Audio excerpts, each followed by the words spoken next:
Welcome back. Well, today I am joined by Sue Margolis, who is here to give us a report from the recent meeting. Well, Sue, thank you so much for joining us. I really appreciate it. And looks like you've got some things you would like to give us an update on. Yes, thank you for having me. The meeting wasn't very exciting. We had only one measure pass, and we're trying to make the leasing a lot more timely. So we're having the staff sign off on it if it clearly doesn't violate our governing docs. And so it should take less time to get the leases through. The emergency resolution regarding COVID, which was tabled, we had to revote on it, but we decided to table it, and an ad hoc committee was formed from all the boards, and we met from 3 to 5 yesterday, and a new resolution was written, and now it needs to go back to the boards for ratification. But we're still going to require everybody to wear a mask, and there are going to be fines if you're found without a mask. Okay. In the last issue of The Breeze, there was a graphic showing how your assessments were being spent this year.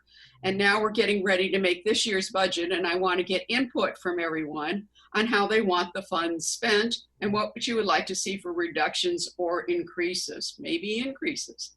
Unfortunately, this was added to the magazine at the last minute, and there were a few mistakes in the verbiage, but we'll correct those right now. So the first area says reserve contributions, and it was truly only GRF reserves. And the funds are the savings account for future work or unplanned necessary work on the amenities. And there's a 5-year plan, which includes the update of the PAC, Clubhouse 1, Clubhouse 4.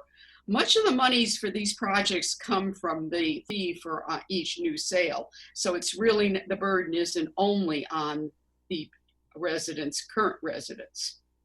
Okay. So that's that area. The next one was the administration, which costs us $49 a month. And this covers the Office of the CEO, public relations with outside world, city, state, and so forth, the Human Resources Administration, and the finance, which has got the payroll, accounts payable, accounts receivable, and all of that area there. So that's the next one. Mm-hmm. The next one is an interesting one, which is the broadband and media, which includes this program, the Village Television, the Laguna Woods Village website maintenance, basic cable network, media services, oversight of the internet, though we do pay a separate fee of about $20 to $40 on internet, depending on the speed you ask for. Okay. This has been the way we've been communicating with everybody during COVID. So what do you pay, Lisa? Well, for all of my internet stuff, it's about $100, and then you would add, just your basic TV stuff. That doesn't include anything on top of just your basic cable stations. So, yeah, that's way better. That's a way better price. Okay, in general services, this is $10, and it goes to the maintenance of the streets and sidewalks, the fleet, all the cars of the VMS, and it has a service center that does all the repairs on the cars. So this is complete. So what is your car maintenance? Oh, my car maintenance is very expensive, I'm sure, compared to $10. Okay, the insurance. This is one area that we've got $27 this year. It was only $18 last year. So you can see this is just outrageously going up, and they're predicting it'll be going up. So the property insurance, the liability, workman's comp, earthquake, we've been more than this going up, and it's going up a huge amount. We just got the budgeting stuff today, and we'll have to work that out. We had a $15 per man or last year up rate, and they're expecting equivalent, if not more, this year. Mm-hmm. Now, this doesn't include your furnishings or your renovations, and we recommend that everybody have HO6 insurance to cover the interior and earthquake insurance if you want. Okay. Mm-hmm.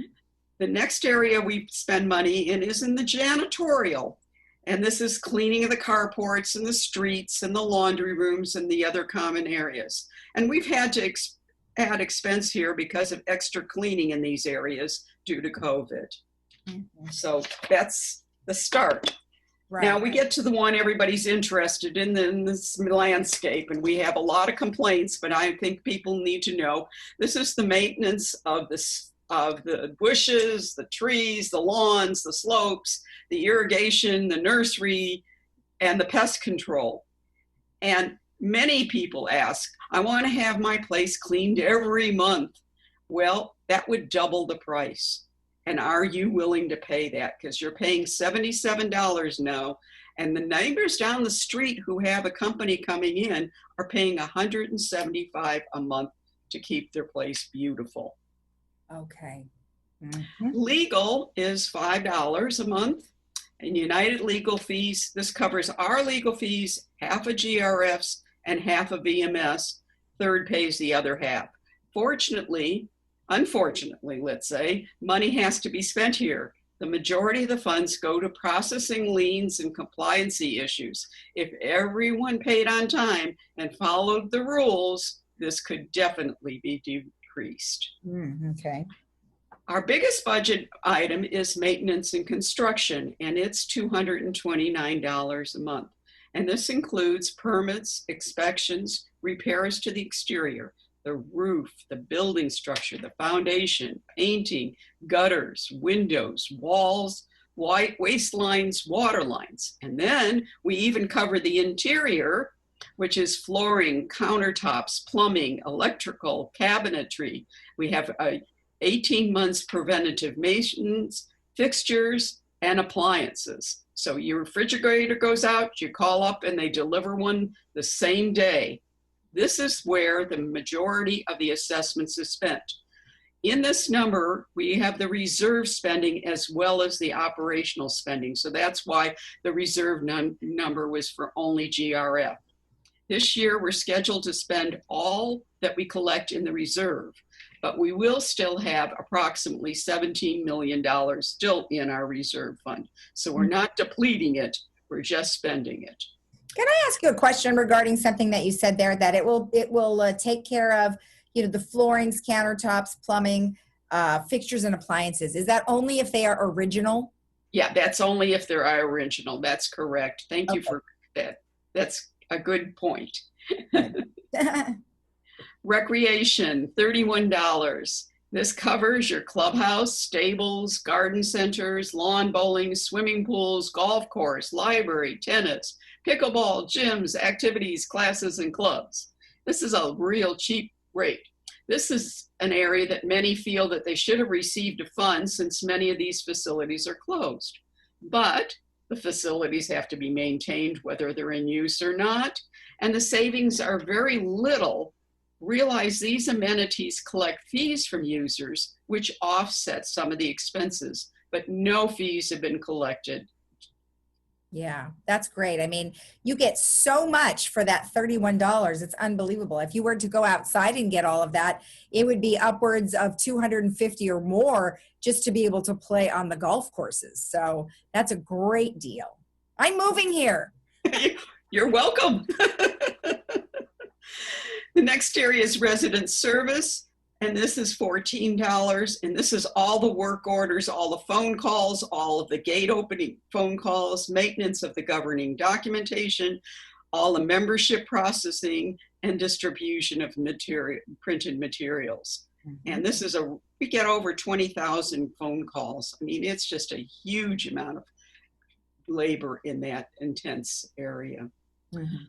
Okay, security. This is one of everybody's favorites because it's really a secure and gated place, and it's $42. And this covers the gate control, the ambassadors, the people at the gates, compliance, disaster preparedness, which we've been using a lot lately, social services, and the patrols, security patrols.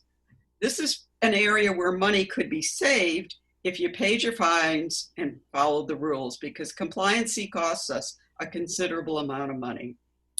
Well, right. And you have to have it. So because people aren't necessarily doing what they're supposed to be doing. And then also in comparison to security for other places, Is that just, I mean, only for a gate and for people to make sure that, you know, you are who you are that goes through, again, would be upwards in the amount of 200 or more, depending on the community. So that's a good savings too.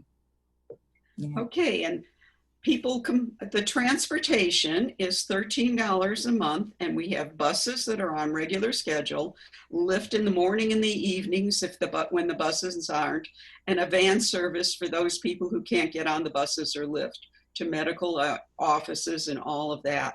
So this really covers when you can't drive, you've got coverage for your life. Mhm. The last area is the utilities, and it's $57 a month, and you get trash, water, the outside lightings, the laundry room electricity.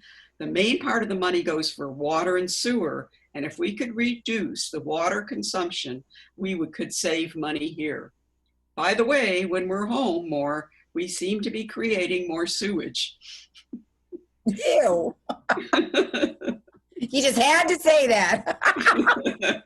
Well, because we're eating more food. We're just sitting around. This is the breakdown how the assessments are distributed, and I hope you now think you're getting a lot for your money, because I do. You should be able to compare what you pay with what your children are paying in these areas. And remember, they are a shared cost community, and that gives us great leverage in buying power. If you have better suggestions on how to spend our money, join the board. We're opening up for elections soon. So my word for the day is put your mask on the doorknob so you remember to put it on when you walk out. Thank you, Lisa. You're welcome. And thank you. You guys are doing great. And I think your chart is an excellent chart to be able to, you know, really take a look at where everything's going. So thank you for doing that. All right. We'll see you next time. Thank you. And we'll be right back after this.